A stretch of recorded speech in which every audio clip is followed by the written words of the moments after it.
गाला में हाथ लगा के हमको बेड पर पटक के मारने लगे।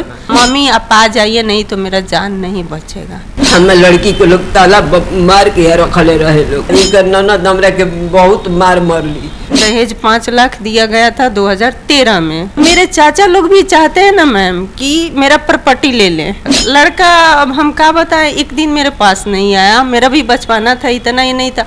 तो हम मेरी भाभी भी जो लोग लगती थी ना, वो मजाक में पूछती थी, तो हम बोलते थे पता नहीं, मतलब तुम अपनी माँ को संभाल लो, नहीं तो कटवा के फेंकवा देंगे। तुम्हारा जॉब वाला से शादी हो गया, पैसा है उसके पास तो शादी दोबारा कर सकता है। ठीक है। बेटी की जिंदगी कैसे बर्बाद होती है।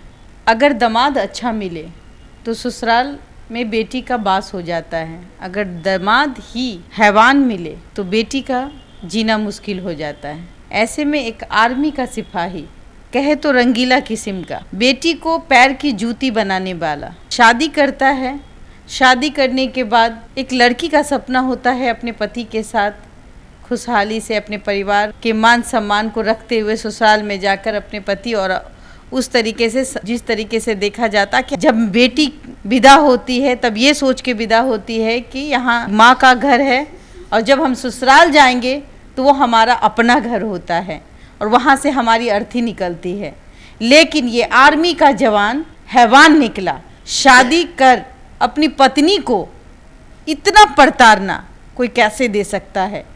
हम बिहार की बात करते हैं, कहते हैं बेटी बचाओ बेटी पढ़ाओ, लेकिन बेटी बचाओ बेटी पढ़ाओ कैसे? बेटी की शादी माँ बाप धूमधाम से करते हैं और बेटी को की जिंदगी बर्बाद करने के लिए ऐसे दामाद जो हैवान के रूप में हमारे ही समाज में रहते हैं, ऐसे लोग जिसने जिंदगी नर्क बना दी है। आइए उनसे उनकी आप बीती सुनते हैं। कौन है वो शख्स जिसने आपकी जिंदगी को जहन्नुम बना दिया? उनका नाम जय बहादुर सिंह है। क्या करते हैं? आर्मी में है, बिहार रेजिमेंट में है, 120 बटालियन का है। 120 बटालियन जी हाँ, 120 बटालियन का है जी। और इस शादी मेरा चचेरा मामा ने करवाए थे। शिव नारायण सिंह नाम है। शिव नारायण सिंह ने, जो आपके चचेरे मामा है, उसने करवाया जी था? हाँ, वो करवाए थे। और उसमें एक मेरी मामा की लड़की है, उसका नाम सीता है, वो भी करवाई थी। और लड़का के फुआ फूफा भी अगुआ थे, जो जय बहादुर की पूरी फैमिली मिलकर करवाए थे शादी। और मेरा पर्सनल मेरा पापा नहीं है, भाई नहीं है, कोई नहीं है, मेरा नाना भी नहीं है। मामा था छोटा जिसको अपहरण कर लिया गया। अपहरण हो चुका है आपके मामा का? जी, 3 अगस्त को अपहरण करा दिया गया। अब जो भी कह रहा है, किसने, मतलब आपको आपकी आप बीती में आपके मामा का अपहरण हो जाता है, आपकी शादी हो जाती है, क्या मकसद था इस शादी को कराने के लिए? और ऐसे हैवान पति को आपने जिस तरीके से हैवानियत आपके साथ बीती, उस वक्त की घटना आप हमारे दर्शकों को सुनाएं। मैं बचपन से ननिहाल में रहती थी। मेरा पढ़ाई लिखाई पोस पाल सब नाना नानी ने किए। मेरा नाना के डेथ हो जाता है। उसके बाद मेरी मौसी लोग हैं, मेरी सौतेली मौसी, नाना का 2 शादी था। अच्छा। और मेरी अपनी भी मौसी, मेरी माँ 2 बहन, मेरी सौतेली और मेरी अपनी भी मौसी और मेरा चचेरा मामा, ये लोग तीनों मिल के शादी तो करा दिए। मेरे चचेरा मामा, नाना ने मेरा 5 लाख मतलब दान भी दिए थे लड़का को। लड़का को दहेज भी मिला था? दहेज 5 लाख दिया गया था 2013 में, 19/5/13 का शादी 13 में हुई जी। तो उसको दान भी, उस टाइम मेरा एज भी बहुत काफ़ी कम था, नाबालिग में शादी भी नहीं लड़का लड़की को करना चाहिए। तो आपके कहीं ना कहीं आपके जो चचेरे मामा हैं आपकी शादी जबरदस्ती करा दी? जबरदस्ती कराए। हम शादी से इनकार किए कि हम पढ़ना चाहते हैं, हम जॉब करना चाहते हैं। और ये बोले कि शादी नहीं करोगी तो बातचीत हम कर लिए हैं लड़का वाले से, इज्जत का बात है, तुमको मार देंगे, तुम्हारी माँ को मार देंगे, तुम्हारी नानी को, सबको मार देंगे, नाना को भी मार देंगे। उस वक्त आपके घर में सिर्फ आपकी माँ, नानी और आप थे, और आप इकलौती बेटी हैं, आपके भाई नहीं हैं? भाई नहीं है। उसी का फायदा उठाया गया? उसी का फायदा उठाया गया। और मेरे चाचा लोग हैं, मेरे चाचा लोग जो हम रोहतास की बेटी है, ये भी बता रहे हैं। तो मेरे चाचा लोग भी चाहते हैं ना मैम कि मेरा प्रॉपर्टी ले लें। वो मतलब सब प्रॉपर्टी का ही खेल है? हाँ, ले लें। वो लोग का कोई फर्क नहीं है। और लेने के बाद माँ बेटी के कोटोरा पकड़ा दे, ये लोग भीख मांगे रोड पे, कोई सपोर्ट नहीं करते हैं। देखिए मैम, अगर प्रॉपर्टी भी आप लोग लेना चाहते हैं तो माँ बेटी को कीजिए, लेकिन वो लोग का मतलब खुल के नहीं कहते हैं, लेकिन मन राजपूत हैं? जी, हम राजपूत की बेटी हैं, वो भी चंदेल राजपूत की बेटी हैं। मतलब आप राजपूत में भी अब लोग इस तरीके से हो गए? तरीके से हो रहा है। मेरे पापा 5 भाई, मान लीजिए मेरे पापा डेथ कर गए, 4 भाई जिंदा है ना जी, आर्मी में लोग हैं, सब अच्छा खासा फैमिली है। मेरे चाचा के लड़का लोग हैं, लेकिन कोई खड़ा नहीं है। क्यों नहीं खड़ा है? हम नहीं देखेंगे, हम नहीं। और नहीं तो जब शादी ठीक हुआ, जब शादी हो गया तो उस टाइम लड़का से ये लोग बातचीत सब कर रहे थे, मेरे चाचा लोग और चाची लोग।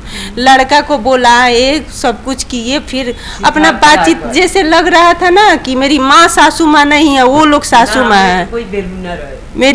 मेरी माँ, मैं कुछ नहीं हूँ लड़का की, वो लोग सब कुछ हैं। और जब सब मिल के तोड़ा दिया रिश्ता। नहीं तो शादी जब हुई तो फिर उसके बाद जब आप ससुराल जाती हैं, उसके बाद क्या होता है? जाती हूँ, आज गई, जैसे ससुराल डोली से उतरी, कुछ नहीं। मतलब एक होता है ना शरबत पानी पीने के लिए कोई पूछता है। मई में हुआ था, 19 मई के शादी, कोई नहीं। हमको ये लोग टॉर्चर करने लगा। लड़का, अब हम क्या बताएं, एक दिन मेरे पास नहीं आया, मेरा भी बचपना था, इतना ही नहीं था। तो हम, मेरी भाभी भी जो लोग लगती थी ना, वो मजाक में पूछती थी, तो हम बोलते थे पता नहीं, मतलब लड़का से हमारा कोई रिश्ता नहीं, जो भी था। उसके बाद ये लोग हमको टॉर्चर करने लगे कि 4 चक्का गाड़ी करार हुआ था, हमको नहीं मिला। तो हम बोले कि इसमें मेरा क्या गलती है। फिर मेरा चचेरा, मेरी मौसी लोग आके मेरी मम्मी के साथ झगड़ा की नानी गांव में। किस लिए आपसे, आपकी मौसी लोग? हमारी बेटी के सरकारी जॉब वाला से क्यों शादी हुआ, बाप के प्रॉपर्टी बेच के, उसमें हम लोग का भी हक है। तो मेरी मम्मी बोली कि हम कुछ नहीं जानते हैं, हमसे झगड़ा मत करो। तो ये लोग मेरे पास फोन कर दिया, ताकि आजे के आजे हम ससुराल थे, गए हैं, आज शादी करके गए हैं। ये लोग मेरे पास फ़ोन कर दी। फ़ोन करने के बाद कह रही है ना कि तुम अपनी माँ को संभाल लो, नहीं तो कटवा के फेंकवा देंगे, तुम्हारा जॉब वाला से शादी हो गया। फिर मेरे हस्बैंड के साथ फ़ोन की लोग, ननद के पास, सास के पास, और मेरे पर गलत सलत इतना इल्ज़ाम लगाई कि कसम सब छोड़ छोड़ाऊ कर दे। उसके बाद मेरा चचेरा मामा पहुंचा, मेरे से बोला और मेरा हस्बैंड को सबको सिखाया कि तुम अगर ये लड़का के साथ रहना चाहती हो इस घर में, तो हमेशा के लिए अपनी माँ से रिश्ता तोड़ना होगा, मेरी माँ से। अच्छा। हम बोले कि देखिए, इकलौती बेटी हूँ, माँ ने किस दुख से हम मेरा परवरिश किया, किस दुख से मुझको जन्म दी है, मतलब कि आप इकलौती हैं, तो आपके चचेरे मामा ने कहीं ना कहीं आपके रिश्ते में फूट डालने का काम किया। एक तरफ शादी करवाया और दूसरी तरफ आपकी शादी को तोड़ने, श्राद्ध करवाया। हाँ, शादी और श्राद्ध दोनों हाथों से करवा दिया। उसमें क्या है कि लड़का भी गंवार समझिए चाहे कातिल समझिए, जिससे शादी हुआ, मारता भी था क्या आपको? जी हाँ, मतलब हम 2-4 दिन में हमको निकाल दिया, लोग घर से भगा दिया, नहीं रखा। अच्छा। 2-4 दिन बंद करके रखा रूम में। अच्छा, मतलब शादी करते ही आपको कैद करके अब फिर आपको प्रताड़ना देने लगा? ये लोग के प्लान था कि जैसे कि शादी कर लेते हैं, करने के बाद लड़की के भाई न बाप हैं, या तो इसको भगा देंगे या तो मार के फेंक देंगे। क्यों? क्योंकि हम आर्मी में, उसका शादी तो हो जाएगा, पैसा है उसके पास, तो शादी दोबारा कर सकता है, ठीक है, वो शादी तो उसका हो सकता है। अब जो भी हो, इसमें क्या है, कोई इसका सपोर्ट है नहीं, ये लोग के दिमाग में ही चल रहा था। यहाँ पर काम कहाँ बिगड़ गया कि चचेरा मामा क्या किया कि सारा प्रॉपर्टियाँ खुदे कैद कर लिया, लड़का पार्टी के नहीं दिया। मतलब कि जो आपकी प्रॉपर्टी थी, जो मेरी माँ का हिस्सा था, तो ये दिखाया कि तुम्हारा प्रॉपर्टी मतलब मिलेगा ना, जो लड़की का हिस्सा है तुमको मिलेगा, लड़का को। और मेरे भी गांव का जो हिस्सा है वो भी लड़का को मिलेगा, मेरा भाई नहीं है। आपकी जमीन का जो भी हिस्सा है वो लड़का को आपके पति को मिल जाएगा। जी हाँ, और आपके पति को वो हिस्सा नहीं मिला? नहीं मिला, ये कब्जा कर लिया। ये कब्जा कर लिया, तो वो मतलब हमको प्रताड़ित करने लगा। फिर वो आपको प्रताड़ित करने लगा। और ये मेरे मतलब पैसा चाहिए था इस आर्मी जवान को, लड़की नहीं चाहिए था। हाँ, उस सबको प्रॉपर्टी और पैसा चाहिए था, आर्मी जवान का और उसका पूरा फैमिली का भी। क्या नाम है आपके पति का? जय बहादुर सिंह। जय बहादुर सिंह। ससुर का नाम है भरत सिंह। तो ये जय बहादुर सिंह कैसे थे इंसान? अब जैसा इंसान है, फोटो भी तो देख सकती हैं, जब सही इंसान है, अच्छा इंसान रहता दी तो मेरा दुख दर्द को समझता। एक विधवा माँ है, पापा नहीं है। क्या क्या आपको प्रताड़ना दिया गया? हमको प्रताड़ना बहुत दिया गया। मेरी सासू माँ मुझे लात से मार रही थी, और क्या हुआ, ये लोग हमको कैद कर, जो मेरा चचेरा मामा सिखा रहे थे, 2-4-10 दिन हम रहे हैं, उतने में मेरा सारा कर्म हो गया। मेरा हस्बैंड इसमें गाला में हाथ लगा के हमको बेड पर पटक के मारने लगे। चचेरा मामा एक दिन प्लान किए कि अब इसको मार के फेंक देते हैं, भाई कोई वालिस नहीं है। मेरी मम्मी को खबर मिला, गांव वाले हम ही फ़ोन किए थे धीरे से मम्मी से। अच्छा, कि मम्मी आप मम्मी से ही पूछूंगी। हाँ मम्मी आप आ जाइए, नहीं तो मेरा जान नहीं बचेगा। ये है इस अभागी लड़की की माँ जिसने वो दिन को झेला। क्या हुआ था जिस समय इसके साथ इसको मारने की प्लानिंग चल रही थी? कैसे पता चला था? ये फोन किया आपको? हाँ, ये फोन कैली, और इनका घर से कोई एगो बूढ़ी औरत रहे। हाँ, उहे बूढ़ी हमारे भी फोन कैलस। जब बूढ़ी फोन कैलस तो हम 5 बजे जैसे हम 5 जैसे रोए लगनी, तो हम जब आवेनी महिला थाना में आईनी ड्यूटी से महिला थाना में से महिला थाना हमरा के लिख के देली कि चल जाई रवा, हमरा के लिख के दिलो ना, कहलन कि चल जाई, जैसन हो जैसन हमरा से बताई।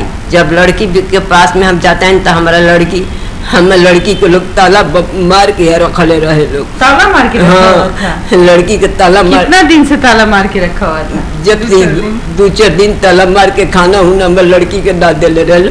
ताला मार के तो हमारे लड़की के ताला को गईनी, तो खिड़की के रास्ता से हमारे के लिया गए लोग, तो गईनी तो ताला खोला तालो। अकेले थी आप? हाँ, कोई नहीं था? हमारी मम्मी रही। अच्छा। तो ताला खोला लोग, तो हमारी लड़की दुआरी पे आके अंगुली काटत रही, आ बहुत धारण रोत रही। तो हम कहनी कि काहे बेटा काहे रोत रही? तो बेटी हमारे गते बहुत तारी की मम्मी हम खैले नहीं की। तो हमारा भी देखी ना नाश्ता पानी कुछ हमारा भी नहीं आई। हम तो सब नाश्ता पानी ना करती। तो आयल भुंजिया सूखल 2 रोटी तो हम बेटी के अपना खिलावे लगनी, मुँह में खिलावे लगनी। तो कहता इनके बिंदु ननद बाड़ी, वो बिंदु कहता कि आहा ऐसा दुलार बेटी के खियावल जाता। तो हम कहानी कि तो हमारा के ननद बिंदु बहुत आपको रोटी और भुजिया दे करके और आपकी बेइज्जती। हम अपना बेटी के हम खियावे लगनी, हमारी बेटी ने के कहले। तो इनकर ननद हमरा के बहुत मार मरली, बहुत मार बबी हमरा के जितना मार मरली।